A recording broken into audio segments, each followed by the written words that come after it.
सार्वमंथन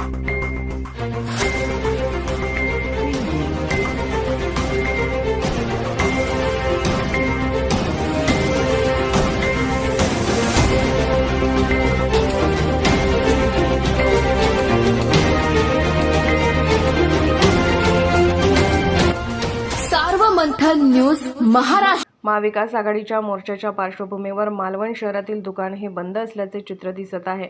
हा बंद प्रत्येक व्यक्तीने केल्याचे समजत आहे। काही वेळातच मोर्चाला मालवण भरड नाका इथून सुरुवात होणार आहे। बंद दिसतात।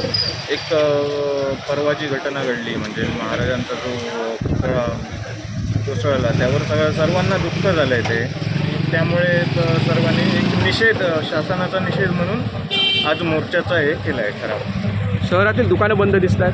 हो, सगळी दुकानं सर बंद आहेत सर। तसं बघायला गेलं तर संपूर्ण मालवणवासियांनी म्हणा किंवा जे शिवप्रेमी आहेत त्यांनी सर्वांनीच बंद ठेवलं आहे। नाव कसं आपलं?